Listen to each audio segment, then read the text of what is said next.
subscribe, please click the like button, share and subscribe. It's free. With exhibit FF, that is the confession made by accused number 1 to Colonel Mboto, which you have referred to. Yes, my lord. Now, the version of accused number 1 that was put to the witnesses is in essence that what is stated in this document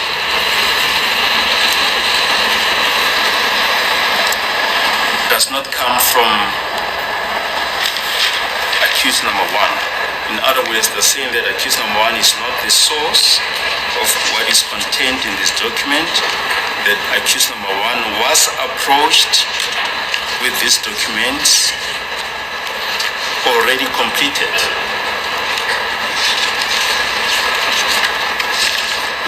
Now, what is your comment, given the contents of the document? Mase sikhuluma ukuthi umsolo oqala wavuma icala kuMbotho. Ofekwa umsolo oqala uthi yena le confession lena noma wamukela icala lokho kukhona lapha kuphumi kuyena uthi le document le ephetheke ukwamukela icala yafika kuyena isibhaliwe. Thini ngalokho? My lord, that cannot be true, and I'm basing that on the details that are in this confession that could only have been known by accused number 1. I did not even know the details that are contained here, and I can deal with them as we go along. Manje mina ke ngile kakhulu noma ngike kakhulu ekutheni lokhu okukhishiwe lana kukhishwe imininingwane eminingi ebingaziwa kuphela umsolo wokuqala. So lokho ukuthi istatement lesasiphumukela ngeke ukwazi ukuba iqiniso ngoba eminingi lemininingwane kwasamina bengeke ngiyazi ngangayazi. The first point of departure, my lord, is that at the time when accused number 1 was approached, the only evidence that we had in the form of a sworn affidavit was a statement from Absolute Zungu, and that statement implicated him and accused number 2. Oqala ke ukuthi lana ke umsolo oqala istatement esasinaso esokuthi wabzola umsolo mzulu wena wakhomba yena nomsolo wesibili. But in his confession, my lord, he then introduces Marco Buthelezi and Qiniselani as the co-perpetrators who were present. We did not know those names, so they could not have come up from anywhere except from him, because this was also followed up, my lord. Uthi ke manje uyena wakhipha igama lika Marco Buthelezi noQiniselani besingeke swazi lamagama uma ebengaveli kuyena wathi besingasilutho ngalamagama. Yes, my lord, that is a point of departure. Yes, where do we see those names?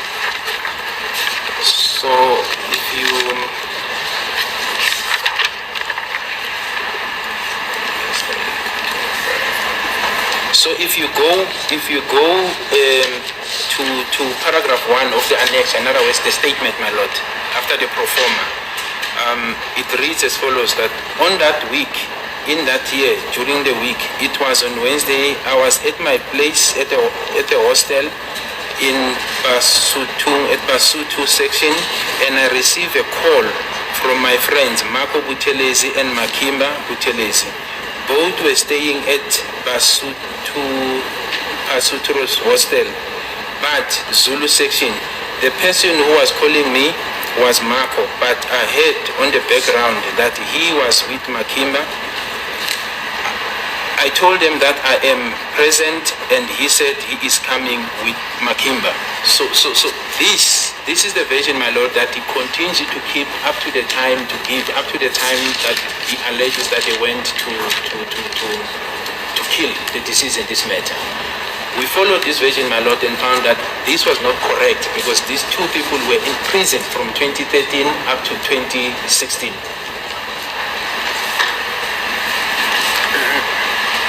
I've lost some of the details.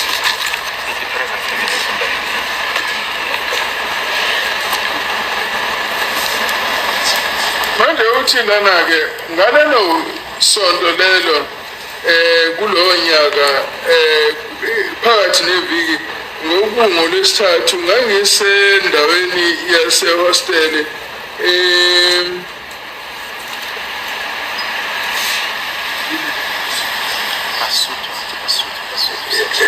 endaweni yasebasuthu section ngathola ke ucingo elivela kubangani bami uMakho Buthelezi noMakhimba Buthelezi bobabili ke babehlala Historious Hostel kodwa kule ngeke ehlala amaZulu umuntu ko ayengithintayo ngocingo kokuMakho kodwa ngezwe ukuthi kukhona aye naye lapho kunokuthi aye noMakhimba ngase ngimtshela ukuthi mina ngikhona and futhi ke yena uzoza mina noMakhimba. Now, my lord, Makhimba is also Beniselani Buthelezi because we managed to get to him and a statement from him was obtained with regards to this, as one was trying to corroborate this confession, my lord. Manje uMakhimba yena uyani uqinisana noMthelezi sakwazi ukumthola naye pro statement sakhe. And where did you find him? I found him at Kalagabushe prison, my lord, in KZN. That's where he was incarcerated. Ngamthola ejele laseKalagabushe KZN ila evalelwe khona. And the records, my lord, confirmed that he was indeed in detention from 2013 together with his brother, Marco, and they were released briefly in 2016 where he was then arrested again. This is Beniselani. And thereafter, Marco was then killed, I think around 2019. We also obtained his death certificate. Was shot and killed. Just a minute, just My apologies. give the interpreter a chance to Yes, my apologies. Sakwazi ukuthi esithole khona lapha ejele ukuthi ke babesejele ukusela ngo2013 ukuze bayophinde bayophuma ngo2016 lapho aphinde khona ke waboshwa uQiniselani sathola ke nokuthi uMakho yena wagcina eshonile.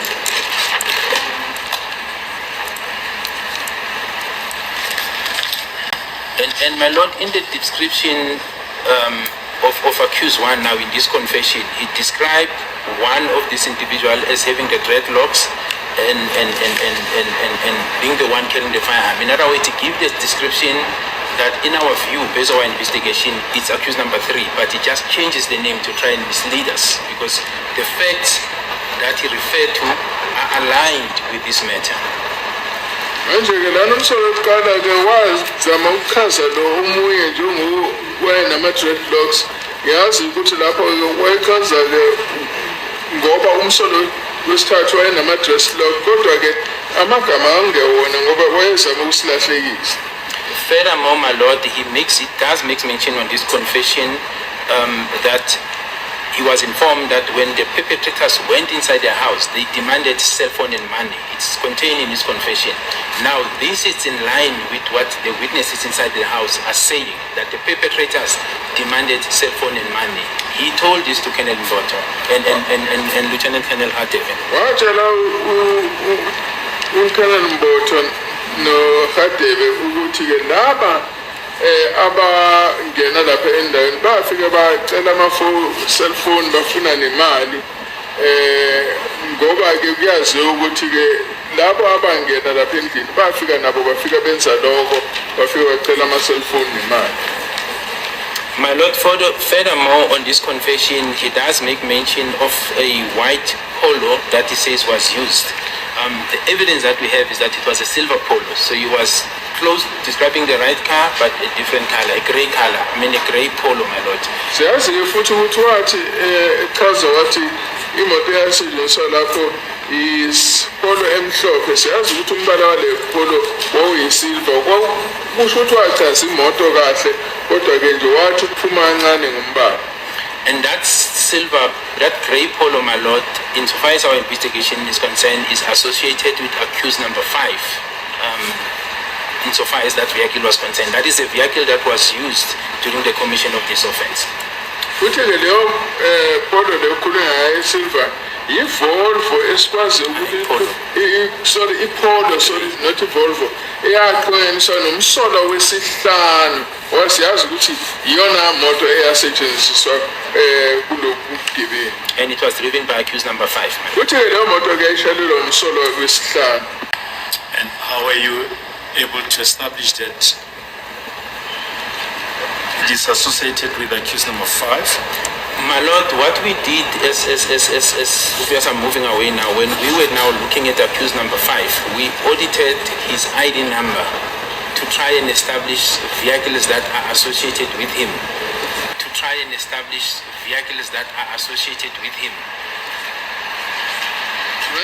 Uma sesihlola umsihlo wesihlanu sathatha ke inamba ke kamazisa wakhe ukuhlola ukuthi iziphi imoto ezikwazi ukuthi ziqhunyaniswe naye. Through the assistance of the traffic department, I think Mr. Matlo Wochupi assisted us, my lord, in linking accused number 5 with this grey VW Polo. Although the date was different, but he was associated with it at a specific day that he was given an infringement using that particular vehicle, a grey VW Polo. Tonight, sathi kuma sizama ukulandelela umkhondo sathola uMatlo wakwa-traffic wasiza ukuthi sikwazi ukubona ukuthi imoto ke i-VW Polo e-grey iyakwazi ukuthi iqhunyaniswe nomsolo wesihlanu. But in addition, my lord, there are statements. I think Sizwe Zungu also gave a statement to that effect, my lord. So there are witness statements. I'm not so sure whether I will still call others, but who indicates that accused 5 was driving a grey VW Polo, silver or grey VW Polo, on the day of the incident. Okunye futhi ukuthi uSizwe Zungu wasitshela estatementini sakhe ukuthi umsolo wesihlanu wayeshayela yona le moto e-VW Polo e-grey. I just want to... Is it correct that Mr. Matlo testified in this matter? That is correct, my lord. Okay, Mr. Matlo naye weza lethu ufakazi kulolu daba. I just want to show you his affidavit, which was ended up as Exhibit AAA in brackets 1. If I can ask you to read the contents of that paragraph in the report. Which paragraph? The top paragraph? Paragraph H. Paragraph H.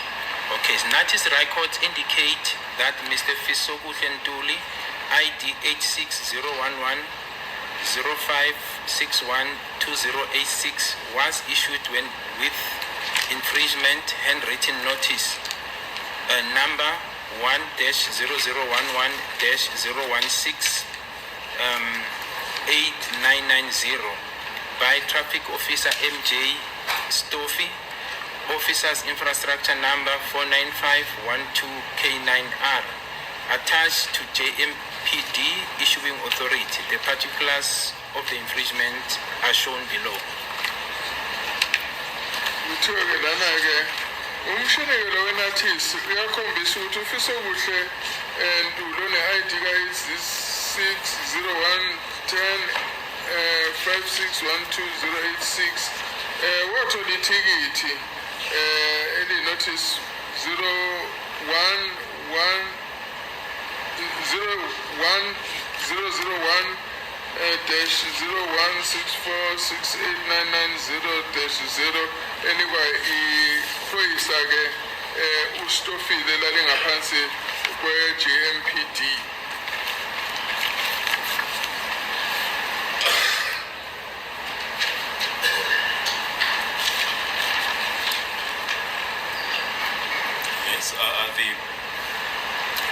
Yes, the particulars.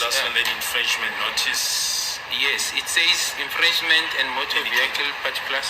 Should I? Yes, yes, you may proceed. Yes, that it was issued to Ntuli F. And the cell phone number, my lord, it's 073, I think it's 30592. Yeah. It's a small writing, my lord, so the court will bear with me. But it refers to a Volkswagen vehicle, and then the color is white. The date is 2016 0209, my lord, if I can see correctly. And the area? The area, it says Johannesburg. Location and date of the infringement, my lord, it says Johannesburg in Gauteng, my lord. Lana ichaza ukuthi ke ithikithi leli walithola ngayiphi mothola ukuthi ke igama liyavela ukuthi uNtuli lona wathola leli thikithi kubekwe ne phone number yakhe kusho ukuthi ayahamba nge-VW enombala omhlophe ngomhla 9 kuFebruary 2016 endaweni yaseJohannesburg. Is there any other infringement notice? If you can go to the next paragraph.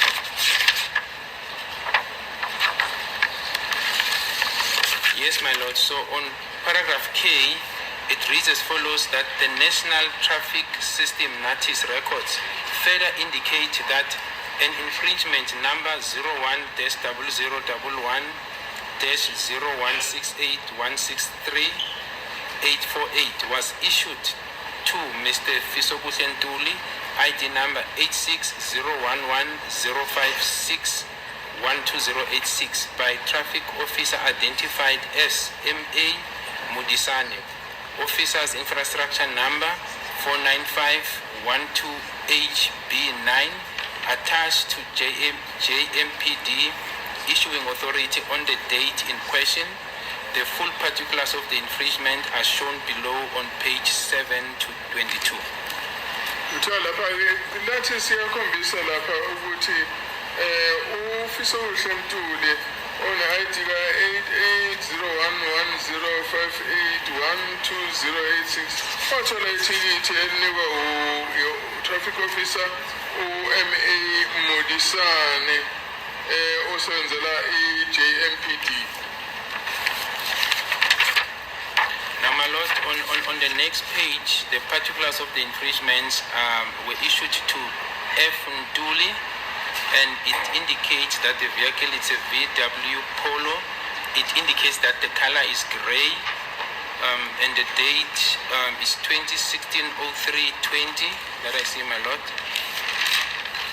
And the location, rather the place where this was issued, it says City or Town, Johannesburg, suburb Johannesburg, and the street name is Klein Street. Lapha ichaza imininingwane yaleli thikithi alithola ukuthi lanikwa wefe Ntuli owahamba nge-VW Polo eGrey ngomhla ka-20 kuMarch 2016 edolobheni lase-Johannesburg emgwaqweni okuthiwa uClaim Street. Any other particulars of the infringer as per the infringement notice?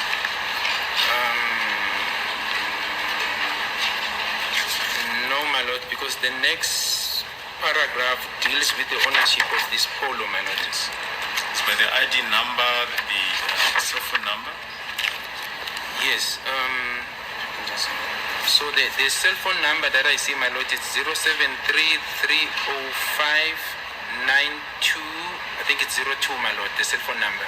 Cell phone yevela lapho 073-305-9202. I know, I can see that it's 86011 Yeah, no. The last digit, my lord, is 2086. The ones in the middle are a bit smallly written, my lord. In any case, it's already on record. Objection, my lord. My lord, this exhibit was the witness who compiled this statement or this statement, this report, had already testified in this court, my lord. We all have this exhibit that the witness is repeating, and it is irrelevant because all those infringements were in 2016. We are here talking about the incident that took place in 2014. Therefore, I object, my lord, on the basis of irrelevancy and reputation, my lord. second aspect of relevance, submit with the greatest respect that the evidence is relevant. The witness mentioned the fact that in the confession of accused number 1, reference is made to a VW Polo, and Mr. Matlo also refers to the fact that an infringement notice was issued in the name of accused number 5. Even if it was some 2 years later, the state will argue at the end of the day that this is strong circumstantial evidence. It is therefore relevant. As far as repetition is concerned, context must be given to the evidence. That's why the witness is referring to the affidavit of Mr. Matlo. So we submit that on both scores, my lord, that this evidence ought to be allowed. Yeah, the evidence is allowed on the basis of relevance. As a court, please. In any case, we are done with the affidavit of Mr. Matlo. Evidence just before the short adjournment that Mr. Sizwe Zungu also gave a statement to the effect that accused number 5 was driving a grey VW on the day of the incident. Can I refer you to the record of the proceedings on the 7th of September 2023, page 9? Yes, my lord. And from line 16 to 20? Yes, indeed, my lord. So it reads as follows, my lord. Mr. Baloyi, did you see what vehicle accused 5 was driving on that day? Mr. Zungu, yes, I did. Mr. Baloyi, yes. What type of vehicle was he driving? Mr. Zungu, it was a grey Polo hatchback.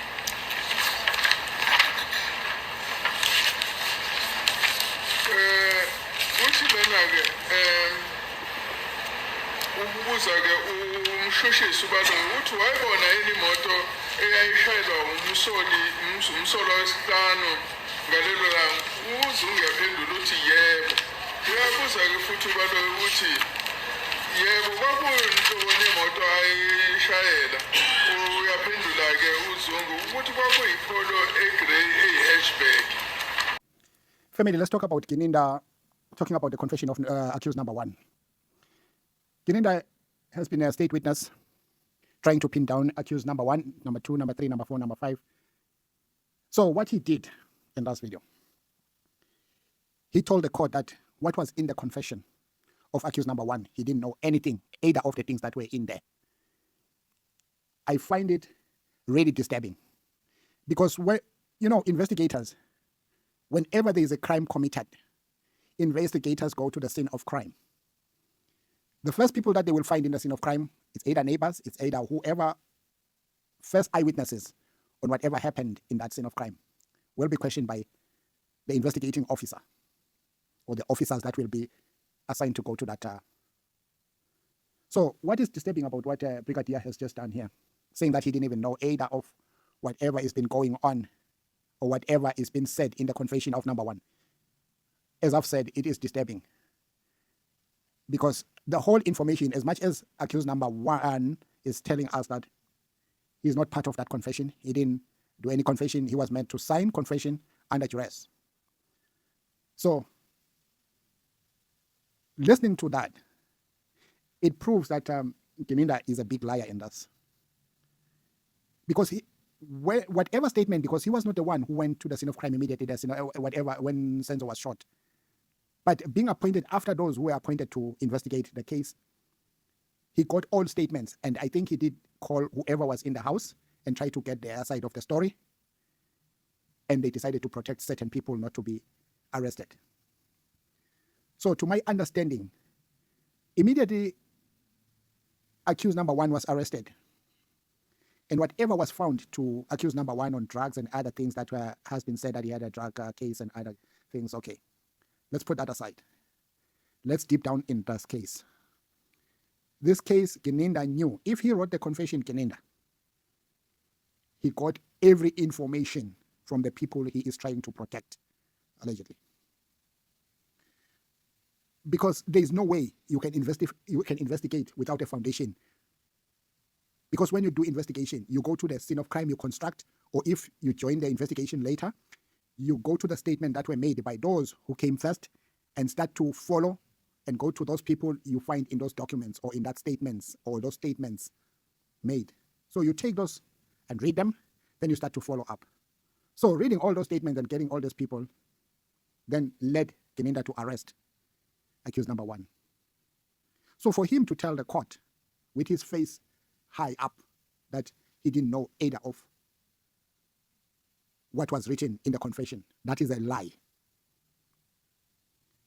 And west of it, there's Macro Buthelezi and Makimba Buthelezi, who he said is Gininda. Those people's names were given by accused number one, only to discover that those people were arrested in 2013 before even Senzo was deleted at Kalagabusha prison in KZN. So listening to everything that Gininda has been trying to give evidence of in court, it doesn't make sense at all. Let's go to the next one. They are talking about polo that was gray, and there's a polo that is white. It's the same polo, but it's given two colors. So now that accused said the polo was white, and they are saying it was gray, and they are linking accused number 5 into this, because it's understood that accused number 1 made a mistake by saying the polo was white when it was gray. That's a witch hunt. Because you cannot say, when somebody tells you the color, then you decide to go and choose who you want to arrest. Then you go and choose a certain color and link up that person because you know that person used to drive a certain color of a same model of that car, which is a different color from what the accused have taught. Why they didn't just leave accused number 1 if they feel the statement that he was giving, because it was showing that he was not part of this. That proves, that's another proof, that they are linking accused number 5. Because, and what they are, when they link number 5 accused, they are linking number 5 because of a polo. That they think that it's the polo that was there when they committed the sin, when Senzo Meyiwa was deleted. It is crazy. And when you try to link up number 5 on a polo that he was driving in 2016 and of a different color, then you want to link him with this case. And the judge accepts such evidence without questioning the colors and the dates. Thanks to Advocate Mshololo for objecting to that and tell them that this is not right. But instead of judge questioning that, he decided to allow, because who was giving the evidence? It is Brigadier Gininda. But if that was objected by Baloyi to the defense, a lot of laws were going to be open for the defense. A lot was going to be said by the judge. Because the judge is like he's always having his eyes opened when the defense is questioning witnesses of the state. That brings us to try and understand the biasness of Judge Ratha. And allowing this kind of evidence, it was really wrong, because Mshololo did object to it, but the judge gave a go-ahead on that, after Baloyi tried to justify something that was just stupid. Family, what do you think about what is going on? Is it possible that you can link a different color of a car to a certain person because you think that certain person was driving a certain... We are not saying they've never committed any crime, the people in the dock. But on this crime, it's a finder-finder. They are just chasing the shades, the prosecutor and Brigadier Gininda, including the judge.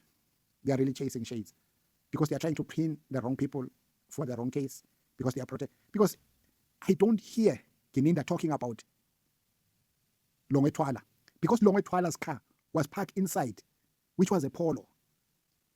I think it was a red Polo. It was parked inside the home of the Kumalos. That's Paza. But we don't hear Gininda elaborating as to where did Longwe go? How did he get into his car? What was the movement of Longwe? Because he's giving evidence.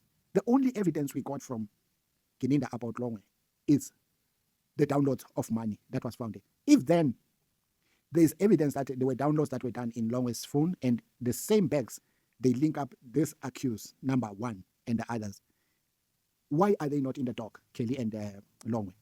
To prove that the investigation was fair and they brought everybody into book and the judge has to decide on whatever evidence that is brought by the investigators that, okay, this one, I do not find him guilty. I find this one guilty because of APC. But there are people who are being pushed out of the case and some are brought into the case to link them up together. It doesn't make sense. Family, what do you think about this? Just drop your comment respectfully. Don't forget to like, share, and subscribe. Ngiyathanda nonke ngothando lukalapha. Ngithi kini bantu bakithi noma ngabe izindlu zodaka kusekhaya lapha. Let's fix our justice system. Slowly, we will win. Ngiyathanda nonke ngothando lukalapha. Ngithi kini bantu bakithi. Bravo.